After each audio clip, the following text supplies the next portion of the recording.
secara nggak langsung mungkin kalau misalnya untuk anak-anak yang baru tamat, mungkin kalau untuk main basket pada saat ini mungkin belum menjanjikan ya coach ya? Belum menjanjikan kalau seandainya emang basket tuh udah kayak final destination gitu.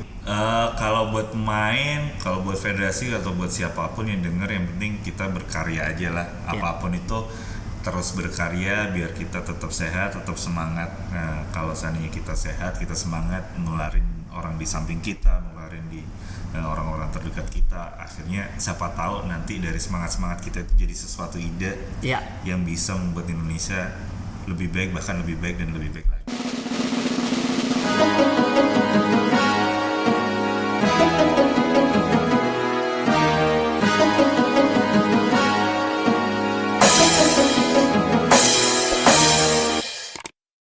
Kembali lagi di Bahas Basket Podcast. Kali ini di samping gua ada sosok pelatih, yaitu Coach Bambang. Oke, mungkin boleh perkenalan diri dulu Coach. Ya, saya Bambang Asyianto pribadi, biasa dipanggil Coach Mbing. Oh, Coach Mbing ya. Gimana kabarnya Coach? Alhamdulillah baik, sehat. Yang penting semangat terus sama kayak Mas Ican. Oh iya betul dong, harus semangat kita. Apalagi baru menang nih kemarin di SM. Amin, alhamdulillah amin. Kalau boleh tahu untuk di SM ini sebagai apa nih Coach? Musim kemarin saya kebetulan jadi basketball operasional di SM. Dan lebih khususnya ke statistik analisis dan ya pokoknya operasional. Namanya juga bagian operasional ya. Iya. Ya jadi ya, dan yang berhubungan dengan basket, jadi ya staff segala macam, coaching staff, official dan segala macamnya. Oke, mantep nih. Jadi sebelum kita terlalu jauh nih Coach, boleh sedikit cerita mungkin mengenai IBL 2021 ini. Ya, sebenarnya kalau ngomongin juara, saya lebih appreciate IBL yang juara sih, karena menurut saya ngadain kompetisi dengan 2 kali bubble, terus itu protokol kesehatannya luar biasa. Kalau orang-orang mungkin taunya, oh tim-tim IBL PCR boleh masuk bubble gitu kan. Padahal kita harus melakukan sesuatu H-3 minggu sebelum bubble itu. Kita harus gimana, laporan kesehatan 1 minggu itu 3 kali ke IBL. Kita harus ada PCR juga sebelum masuk bubble dan segala macam. Kita ada karantina mandiri dan segala macam. Dan semua tim matuin protokol itu, dan alhamdulillah sampai terakhir PCR terakhir sebelum final itu 0 case kami semua. Dari awal itu kita sebelum masuk bubble itu ada 60 sekian, terus pada saat bubble pertama di Cisarua ada 16 apa berapa ya saya lupa. Terus di bubble Cisarua ada 1, dan setelahnya itu kosong, dan sampai terakhir kemarin bubble kedua di Gading itu 0 case. Sampai di final selesai pun tetap 0 ya. Iya, jadi itu luar biasa sih, IBL luar biasa sih. Kalau untuk penyelenggaraannya memang banyak kejutan-kejutan juga sih Coach. Selain dari, kalau menurut aku ya, selain dari penyelenggaraan yang begitu bagus, tapi juga tim-timnya juga banyak kejutan-kejutan. Iya, benar sih, ada Patriot yang anak-anak mudanya yang luar biasa. Iya. Terus tim debutan baru West Bandit sama Bali United yang menurut saya sih penampilannya luar biasa, apalagi West Bandit sampai semifinal ya. Kayaknya sih tim baru yang berhasil sampai semifinal kayaknya baru West Bandit. Maaf ya kalau saya salah sih. Oke. Sedikit cerita, kemarin kalau nggak salah Coach sempat menyuarakan sesuatu tentang basket putri. Ya, ada apa sebenarnya Coach? Kebetulan kan saya memang di level pro. Saya beruntungnya di tim putra, tapi setelah itu saya di tim putri 2012 dari SEA Games, terus dari Tomang Sakti, terakhir di Merpati, beberapa kali di timnas. Nah dari situ kayaknya pada saat ada rame masalah permasalahan basket putri ini, saya mencoba menyuarakan dari sudut pandang saya yang sudah berapa lama juga ada di situ, terus juga kasih beberapa ide, mungkin saja ide-ide itu memancing ide-ide yang lain, baik dari federasi, dari orang-orang yang punya ide lain, atau orang-orang yang peduli dengan basket putri. Itu sih sebenarnya. Sebenarnya masalahnya itu apa Coach? Ada masalah apa ini di basket putri? Sebenarnya kalau saya bilangnya bukan masalah sih, mungkin karena Kalau menurut saya itu basket putra sama putri itu bagaimana kita mengindustrikannya dalam tanda kutip itu berbeda sih. Iya. Kalau kita mengajar di NBA kan, saya sempat tulis juga di situ. Kalau basket putri itu pertama kali itu waktu dulu 100 tahun yang lalu pertama kali adalah liga antar perusahaan. Jadi pemainnya itu ya Anak-anak perusahaan. karyawan perusahaan. Jadi antar perusahaan. Lalu yang kedua lahirnya WNBA 25 tahun yang lalu adalah 8 tim. Yang 8 tim itu adalah ada korelasi di tim putranya. Iya. Jadi kayak LA Lakers dengan LA Sparks dan lain-lain. Dan waktu itu tahun kedua atau tahun ketiga WNBA sempat malah sampai marketingnya itu kalau di wilayah timur atau wilayah barat itu kalau kita naik kereta, Ya. Kereta lanjutan gitu ya, ada bonusnya nonton WNBA. Oh. Sampai dibikin begitu itu kalau nggak salah tahun kedua atau tahun ketiga, saya lupa. Jadi sampai benar-benar seperti itu. Jadi berbeda banget sama Pria. Iya, Putra kan. Jadi kalau kita menjiplak kayaknya sih Susah. iya gitu.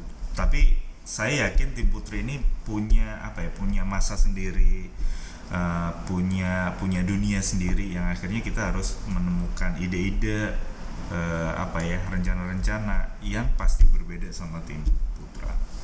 Kira-kira kalau yang selama ini sudah berjalan masih kurang menjual, istilahnya kan kayak kurang entertain gitu ya coach.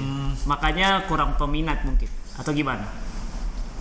Ya, atau justru malah kita yang di dalam liga itu sendiri yang kurang menyuarakan diri kita, atau kita yang malah justru membatasi diri hanya di bola basket. Contoh seperti Maksudnya ini. gimana tuh coach? Di tahun terakhir waktu di Merpati, kami berhasil untuk kerjasama dengan Natasha Skincare, yang itu bukan produk olahraga kan, Iya. tapi itu produk lifestyle gitu. Betul. Nah sebelumnya itu kayak beneran nih Natasha Skincare masuk ke Merpati yang tim basket. Kalau menurut saya bukan masalah, kita waktu itu mereka bukan bantu masalah pendanaan ya, tapi anak-anak dapat facial gratis selama 1 tahun, terus dapat diskon untuk beli produk-produknya Natasha dan segala macam. Tapi bagi saya itu jadi kayak kita sama-sama menyuarakan bahwa ini loh, ada putri-putri Indonesia yang basket tapi juga jaga bener-bener feminimnya dengan Natasha. Terus yang kedua waktu itu sempat kita ke Femina, majalah itu kan bukan majalah olahraga, Femina. Itu majalah wanita, lifestyle dan kosmetik dan sebagainya. Dan waktu itu si salah satu yang jadi tuan rumah di situ menawarkan untuk 2 orang dari Merpati, Dora sama Cita, yang satunya dari Bali, satunya dari Jambi, untuk nulis resep masakan mereka, karena kami bilang bahwa 2 orang ini yang paling jago masak. And then dari Femina bilang, boleh dong kapan-kapan tulis resep ya di Femina. Terus saya bilang, sebenarnya jangan terpaku di basketnya aja sih. Oh gitu, untuk menarik sponsor dan segala macam. Iya. Kalau nggak salah berapa tahun yang lalu itu kan Liga Putri SMA itu kan sponsornya adalah Softtek. Iya. Jadi ya itu yang maksud saya. Jadi kita kayaknya nggak bisa kalau kita menjiplak putra, ya kan. Nah putri ini sebenarnya dari ujung rambut sampai ujung kaki itu bisa bisa dipasarkan. Bisa dipasarkan dan bahkan lebih luas menurut saya. Oh berarti memang kalau saya tangkap berarti dari dalam timnya sendiri pun jangan hanya kita harus berani terbuka.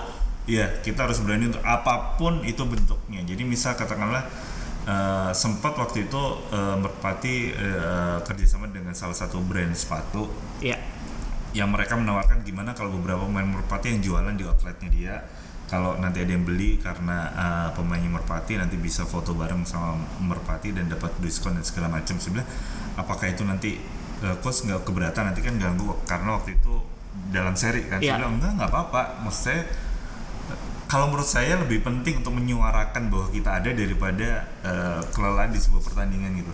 Oh. Benar nggak sih? Iya betul. Memang lebih masuk logika agar lebih terkenal juga gitu. Iya. Karena ya kita fasenya masih di situ. Gitu. Iya. Karena untuk menonton pertandingan putri sendiri pun penontonnya menurut saya masih kurang banget gitu loh. Kayaknya di mana-mana sih. Iya. Kalau misalnya di NBA dan WNBA atau di manapun gitu. Tapi saya lebih menyorotinya seperti ini.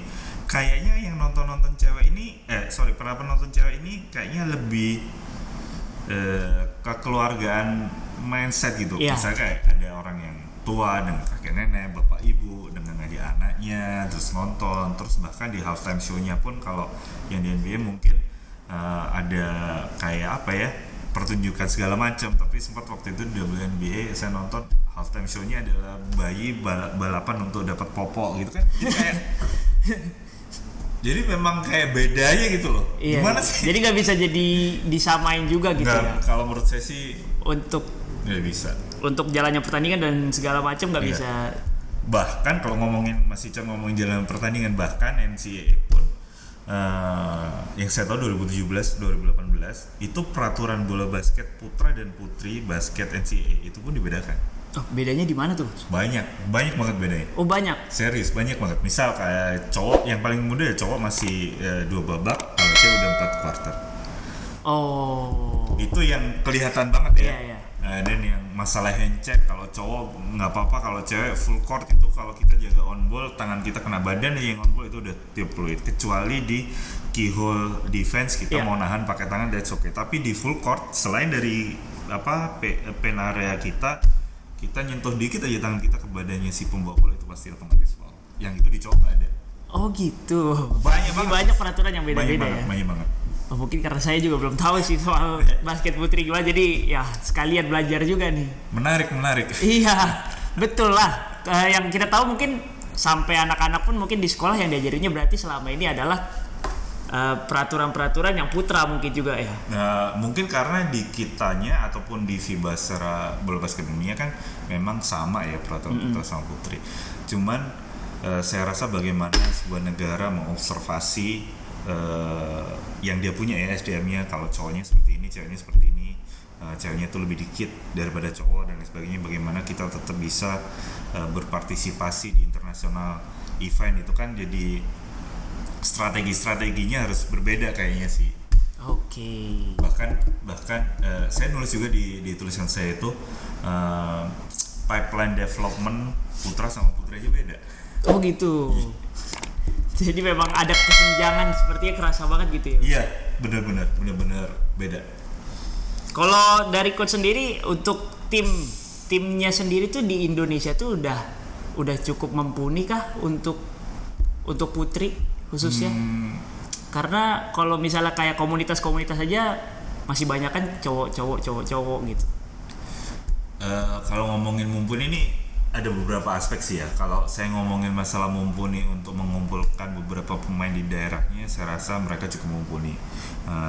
Dan bahkan jadi kayak oke, saya setelah lulus SMA atau setelah KU16 saya mau main di klub ini di daerah saya gitu kan, di kota saya gitu. Kalau ngomongin masalah mumpuni untuk mengumpulkan atlet-atlet itu saya rasa sih mumpuni. Tapi pada saat kita melangkah ke next levelnya bahwa harus ada perjanjian hitam di atas putri, kontrak dan segala macamnya. Nah, itu yang jadi masih tanda tanya sih di situ. Oke, berarti memang banyak dulu juga teman-teman saya banyak juga yang di SMA aja jago-jago, tapi pas setelah dari tamat SMA nggak tahu mau kemana nih. Iya. Karena nggak ada yang menampung mungkin gitu ya, coach, belum sampai jelas gitunya kali. Iya, benar banget. Kalau misalnya untuk ini coach, untuk atlet putrinya sendiri sebenarnya bibit-bibitnya itu gimana? Apakah adakah bibit-bibit yang unggul juga atau memang kita nggak ada pembinaan dari usia dini gitu? Sebenarnya pembinaan dari usia dini kita sudah ada ya, federasi. Menurut saya federasi sudah cukup concern dalam hal itu dengan adanya kemarin sebelum pandemi ada kejurnas usia 12 tahun, misal katakanlah dan ada 14 tahun. Dan juga di beberapa daerah yang ada beberapa pemain yang masih ya 12 tahun jago-jago itu mau putra ataupun putri. Kalau ngomongin jumlahnya pasti memang putri kalah sama putra gitu. Tapi saya yakin ada di beberapa daerah, di beberapa pulau yang tersebar bahkan di luar Jawa pun pasti saya rasa sih pasti ada. Nah, yang jadi masalah itu tadi saya gambarkan pipeline development antara putra sama putri di biasanya beda karena memang beda banget gitu. Nah, jadi mungkin kita harus lebih bersabar dan lebih outlook dalam observasi SDM kita gimana, kesulitannya gimana, dan akhirnya menemukan strategi yang pas buat putri itu seperti apa. Kalau untuk saat ini menurut coach apa? Kira-kira dari pengalaman coach apa sih yang pas ini mungkin? Yang paling mudah, saya nggak Dan bisa ngomongin yang diterapkan paling- ya? Saya nggak ngomongin yang paling pas ya. Kalau Iya. paling pas berarti yang paling benar. Kalau menurut saya yang paling mudah adalah kompetisi. Maksudnya gini, kompetisi itu adalah bertemunya, saya bilang hulu dan hilirnya pembinaan juga di situ. Iya. Kita mau lihat pemain juga di situ dan lain sebagainya. Nah, kompetisi ini bukan hanya kompetisi tertinggi ya. Kalau untuk Kompetisi putri ini sendiri, bukan hanya kompetisi tertinggi. Iya. Misal kayak DBL gitu. iya, Oke, DBL kan ada antar SMA-nya yang udah di beberapa kota itu kan. betul. Nah, gimana kalau kompetisi di putrinya itu ada peraturan-peraturan yang dirubah nggak sama dengan yang di putra misal katakanlah. Jadi akhirnya nanti pada saat keluar dari DBL nih anak-anak kalau seandainya memang kita kurang di tim putri ini bisa bermain di internasional game entah itu U16 atau apapun gitu. Mereka bisa siap di situ gitu. Misal katakanlah ya. Kamu menurut saya itu. kalau di Indonesia sendiri, saya kan kurang tahu juga. Kompetisi untuk wanita tuh tertinggi apa, coach? Ya kemarin Sri Kandi itu. Oh, Sri Kandi. Iya. Oh, jadi tahun berapa tuh? 2019, 2020. 2019 2020. 2019-2020 Sri Kandi, dan itu adalah kompetisi tertinggi Iya. untuk saat ini. Iya. Oh, jadi itu hanya hilang untuk pas pandemi ini atau memang gimana?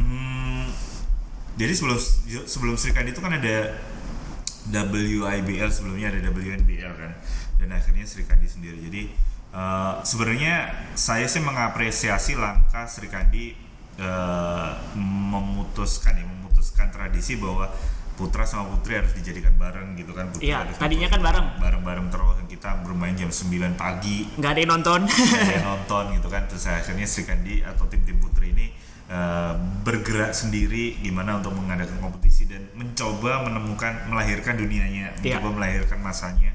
Menurut saya itu sebuah gebrakan yang bagus.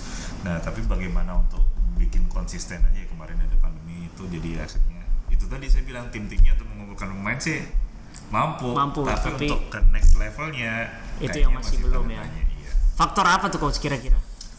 Banyak sih. Yang pertama pendanaan, yang kedua kita ngomongin masalah infrastruktur pendukung dari tim itu sendiri, dan lain-lain. Jadi strateginya saya balik lagi, strateginya itu harus berbeda sih. Oke, berarti memang kalau ngomongin putri ini masih butuh banyak perombakan ya coach ya? Iya, tapi ada kalau ngomongin perombakan. Oke deh, saya setuju. Tapi ada satu yang menurut saya itu apa ya? Kayak bukan bonus, kayak yang bikin kita itu saya itu semangat ngomongin masalah Liga Basket Putri, karena menurut saya Liga Basket Putri ini belum ada arus. Kalau cowok udah ada arus kan. Contohnya misal saya Maspak, PJ, yang ada tim gede lagi misal kayak CLS gitu. Yeah. Terus ada tim-tim itu kita kayaknya udah kebentuk gitu arusnya kan. Yeah. Tapi kalau tim putri ini belum gitu. Belum ada yang nama-nama besar timnya juga. Ada mungkin ya Vivar yang selalu jadi juara gitu kan. Yeah. Tapi arusnya tuh belum begitu kuat gitu. Jadi kalau seandainya kita mau merombak, kalau masih Chandra bilang merombak sesuatu, bikin sesuatu, itu kayak kita itu ada di kanvas kosong nih. Basket putri mau diapain tuh bisa. Berarti dari nol lagi pun bisa. Dari nol lagi pun bisa, dan bahkan contohnya gini, kemarin itu kan ada 6 tim ya Yang ikut Sri Kandi. yang ikut Sri Kandi. Dari 6 tim itu 2 tim yang tidak memiliki home base secara pribadi. Oh gitu. Yang 4 ini punya semua. Flying Wheel Makassar punya, Merpati Bali punya home base, Sahabat Semarang punya home base sendiri, GMC Cirebon punya home base sendiri. Jadi bayangin kalau seandainya kita ngomongin masalah home and away, Iya. lebih bisa nggak putri daripada cowok? Pasti lebih bisa Pasti putri. lebih bisa. Ya kan? Jadi maksud saya itu, jadi bener-bener perlu strategi yang baru, tapi kanvasnya ini bener-bener kosong. Kita bisa bikin arus apapun itu, kita bisa bikin bentuk apapun itu, karena menurut saya infrastrukturnya itu udah ada, gitu. Tinggal strateginya aja deh. Oke, berarti memang butuhnya digodoknya untuk strategi yang baru. Jangan bikin meja tanpa kaki, ambruk. Iya, betul. Tapi kalau untuk antusias dari tim-timnya sendiri, menurut coach masih oke kah untuk membuat satu kompetisi lagi atau gimana nih? Saya kurang tahu itu karena saya minim banget untuk berhubungan dengan beberapa tim yang kemarin ikut Sri Kandi. Tapi menurut saya ini benar-benar waktu yang pas untuk kita mundur sejenak, untuk kita melangkah mundur sejenak. Iya. Biar nantinya itu bisa berlari lebih kenceng lagi dari yang kemarin gitu. Betul. Kalau nggak usah berlari nggak apa-apa, yang penting jalannya bisa lebih sehat daripada kemarin gitu. Karena ada masalah ini jangan dipaksakan daripada ntar malah jadi kayak tadi bikin meja tanpa kaki ambruk gitu. Jadi mending gimana kalau yaudah kita Godok dulu slow down, kita mundur sejenak, atur yang bagus buat gebrakan baru. Yeah. Oke, kita tunggu nanti tuh. Saya tertarik untuk bertanya seperti ini, Coach. apa tuh? Kira-kira menurut Coach dari Perbasi apa sih yang perlu dibuat Perbasi untuk basket putri? Kalau menurut saya Perbasi mereka udah ada badan tim nasional putrinya pun udah ada. Terus baru gitu penyiapan tim nasional kayak kemarin 3x3 yang kita berangkat ke Austria, Ayu, Lea, Tari sama si CO ya. Luar biasa. Terus TC buat 5on5 di SEA Games, kayaknya SEA Games-nya mundur tapi mereka udah mulai mau TC di bulan depan. Menurut saya sih persiapan itunya sih sudah ada sih Perbasi. Jadi maksudnya kalau ke international game gitu internasional beda tuh. Udah siap gitu, udah prepare. Jadi tinggal menyiapkan ke bawahnya ini nih untuk biar kesononya itu selalu di level yang sama, itu aja sih. Maksudnya biar juga anak-anak yang misalnya contohnya baru-baru tamat SMA dan kuliah, jadi ada tujuan untuk ke situ juga kali, Coach ya. Iya benar. Tapi kalau kita ngomongin tujuan berarti ngomongin masalah kerjaan, kayak yang diomongin sama si Miatania terakhir waktu kesini. Even misal kayak di WNBA pun ya, kenapa mereka pemain-pemain itu masih bermain di Liga Eropa yang cewek? Kalau yang cowok enggak? Kalau di off season mereka banyak yang main di Liga Eropa. WNBA. Berarti mungkin karena pemasukannya masih belum juga. Mungkin itu salah satu. Iya. Dan ada beberapa hal lagi ya, Mas Icon dia nyebutkan salah satunya. Jadi maksud saya even di luar pun ya masih begitu gitu. Nah, yang jadi masalah itu bukan masalah sih. Yang menurut saya bisa jadi nextnya, kalau tadi Mas Icon bilang nextnya adalah gimana pemain-pemain ini mengembangkan dirinya bukan hanya jadi pemain bola basket aja gitu. Tapi dia harus punya skillnya yang lebih lebar, pengetahuannya lebih lebar. Jadi akhirnya kalau seandainya ini dia mentok ya ketabrak tembok gitu kan, masih ada kemampuan lain yang bisa meningkatin koneksi yang lain juga ada. Dan sebagainya. Secara nggak langsung mungkin kalau misalnya untuk anak-anak yang baru tamat, mungkin kalau untuk main basket pada saat ini mungkin belum menjanjikan ya, Coach ya. Belum menjanjikan kalau seandainya emang basket tuh udah kayak final destination gitu. Untuk tujuan utama itu bukan ya? Bukan kayak kemarin kayak saya dengar di siapa ya, di main basket jadi memang si Adi Pratama bilang pada saat dia terjun ke profesional ya bukan berarti itu final destination, karena setelah dari situ dia masih bisa berkarya lagi. Nah itu jadi kayak jembatan, bagian pathway aja sih. Bukan final destination tapi pathway, kayak dia jalurnya aja ya. Jembatannya dia batu loncatan. Nah kadang-kadang si anak-anak yang baru lulus ini cuman kayak mau main basket di pro ya udah gitu kan, enak pasti gini bukan, dulu setelahnya itu kan masih ada lagi tuh. Nah ini juga penting diluruskan, Coach. Siapa tahu kan yang denger pada anak-anak SMA gitu kan pikirannya hanya ya udah gue masuk pro nih. Nah ternyata nggak seperti itu juga. Mungkin itu juga yang bisa kalau ngomongin ke federasi di federasi yang lebih tinggi lagi, IOC, International Olympic Committee, dia ada beberapa seminar kelas online kelas online yang bahkan itu gratis. Ada beberapa yang menurut saya bagus buat atlet. Dia nyebutin masalah life after sport, itu ada kelasnya di situ. Life after sport itu ada kelasnya dan gratis.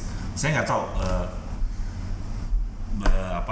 beberapa orang udah coba di situ life after sport, terus masalah business planning, diajarin semua ya. Kelas online gratis. IOC, International Olympic Committee, coba aja di search aja di Google. Kayaknya IOC 365 apa 365.com apa gimana gitu, ininya saya lupa. Itu ada. Berarti kembali lagi ke si pemainnya. Iya. Mau mencoba atau emang tujuan utamanya untuk hanya basket Final Destination, mungkin gitu kali ya. Iya. Oke coach, thank you sudah mau mampir ke sini. Mungkin ada pesan-pesan untuk para pemain putri kita ataupun untuk federasi pemain putri. Kalau buat pemain, kalau buat federasi atau buat siapapun yang denger, yang penting kita berkarya aja lah. Apapun itu terus berkarya biar kita tetap sehat, tetap semangat. Nah, kalau seandainya kita sehat, kita semangat, nularin orang di samping kita, nularin di orang-orang terdekat kita. Akhirnya siapa tahu nanti dari semangat-semangat kita itu jadi sesuatu ide yang bisa membuat Indonesia lebih baik, bahkan lebih baik dan lebih baik lagi. Betul. Oke, thank you Coach Bing. Terima kasih undangannya. Ya, terima kasih sudah mau mampir ke Bahas Basket Podcast. Sampai bertemu lagi di episode selanjutnya. Jangan lupa like, comment, and subscribe. Bye.